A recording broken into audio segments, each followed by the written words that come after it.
Inilah demonstrasi kontekstual modul 1.4 tentang budaya positif, yaitu melaksanakan praktik segitiga restitusi terhadap murid di sekolah. Tujuannya ialah dapat mempraktikkan pemahaman tentang penerapan segitiga restitusi dengan murid di sekolah. Hai, salam dan bahagia. Perkenalkan, nama saya Rian Christian Ungo dari SMA Negeri 1 Motoling, calon guru penggerak angkatan 8 dari Kabupaten Minahasa Selatan. Demonstrasi kontekstual. Definisi dari segitiga restitusi. Restitusi adalah proses menciptakan kondisi bagi murid untuk memperbaiki kesalahan mereka sehingga mereka bisa kembali pada kelompok mereka dengan karakter yang lebih kuat. Ada 3 sisi pada segitiga restitusi, yaitu menstabilkan identitas, validasi tindakan yang salah, menanyakan keyakinan. Itulah 3 sisi pada segitiga restitusi. Berikut adalah contoh kasus menerapkan segitiga restitusi untuk menangani masalah murid di sekolah. Kasus yang pertama, gitar Nicholas yang rusak.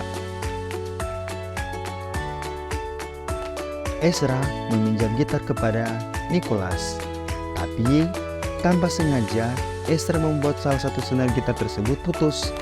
Padahal gitar tersebut masih baru sebagai hadiah ulang tahun dari kakaknya Nicholas.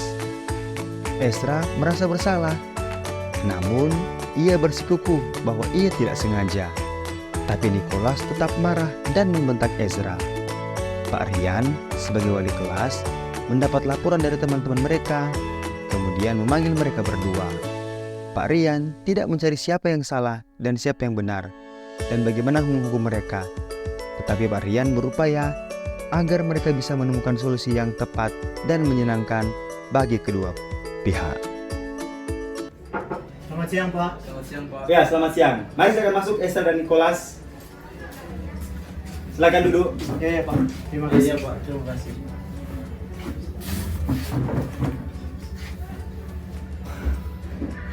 Apakah kalian tahu kenapa kalian dipanggil? Iya tahu, Pak. Begini, Pak. Saya kesal gitar kesayangan saya rusak. Satu senarnya putus setelah dimainkan Ezra.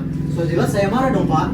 Tapi kan saya tidak sengaja, Pak, memutuskan senar gitar milik Nicholas. Dia ini, Pak, makanya berlebihan dan membentak-bentak saya di kelas. Ya, sudah. Bapak tidak tertarik mencari tahu siapa yang benar dan siapa yang salah. Karena kita manusia tidak sempurna, kita pasti bisa berbuat salah. Yang Bapak inginkan adalah kita bisa menemukan solusi dari permasalahan ini. Nicholas, Bapak tahu, kamu pasti marah dan kesal. Kamu berhak merasa seperti itu. Apalagi gitar itu sangat berharga bagi Nicholas. Iya, Pak. Gitar ini pemberian dari kakak saya sebagai hadiah untuk hut saya. Disisihkan dari gajinya. Ya, Bapak paham Nicholas. Kamu punya alasan yang kuat mengapa kamu berbuat seperti itu. Untunglah kamu tidak berbuat hal yang lebih buruk dari itu. Tapi, apakah kalian masih ingat nilai-nilai dan kesepakatan kelas yang sudah kita sepakati bersama? Masih, Pak. Bagus. Sekarang bagaimana kalian bisa memperbaiki keadaan ini? Saya minta maaf, Pak. Saya bersedia bertanggung jawab akan masalah ini, Pak. Baik, Nicholas, apa yang perlu Ezra lakukan untuk memperbaiki masalah ini?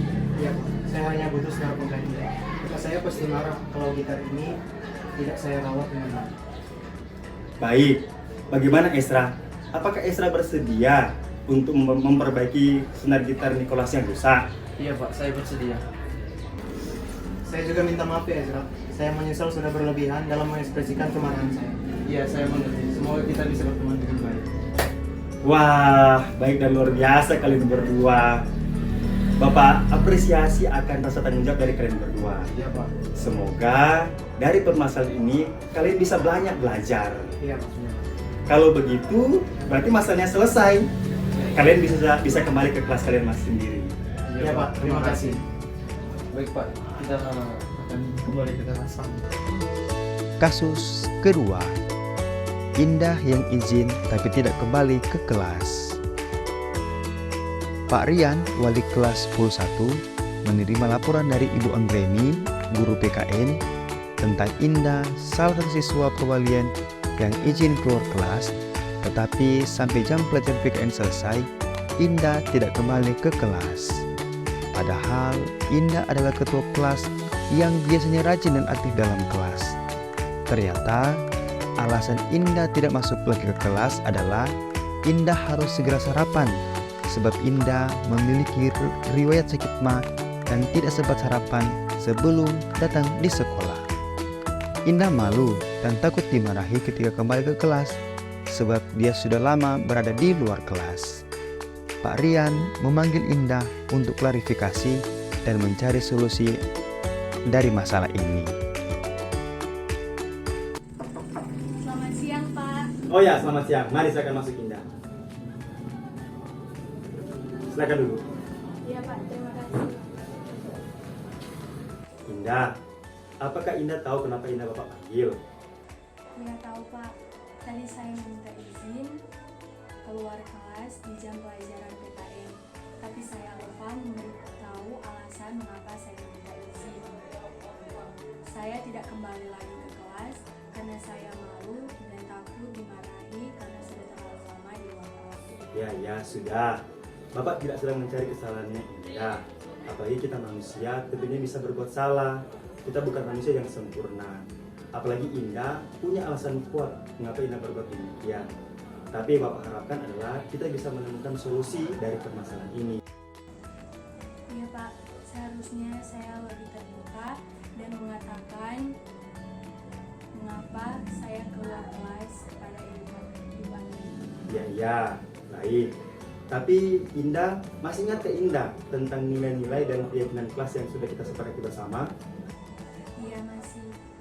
Seharusnya saya lebih menghargai dan menghormati guru yang mengajar di kelas. Baik. Sekarang apa rencana Indah untuk memperbaiki kesalahan ini? Saya akan pergi ke ruangan Ibu Anggreni dan untuk meminta maaf dan bersedia bertanggung jawab atas kesalahan yang saya buat dan berjanji untuk tidak mengulangi kesalahan yang sama. Wah, baik dan luar biasa. Bapak apresiasi atas kejujuran dan rasa tanggung jawabmu. Semoga dari permasalahan ini Indah bisa banyak belajar. Kalau begitu, berarti masalahnya selesai dan silakan Indah untuk melaksanakan apa yang sudah Indah sampaikan tadi. Indah sudah boleh kembali ke kelas. Ya, Pak, terima kasih. Permisi, saya akan kembali ke kelas dulu. Demikianlah video demonstrasi kontekstual modul 1.4 budaya positif tentang melaksanakan praktik segitiga restitusi terhadap murid di sekolah. Semoga video ini bermanfaat bagi Anda semua dan terima kasih sudah menonton. Sampai jumpa di video berikutnya. Salam dan bahagia.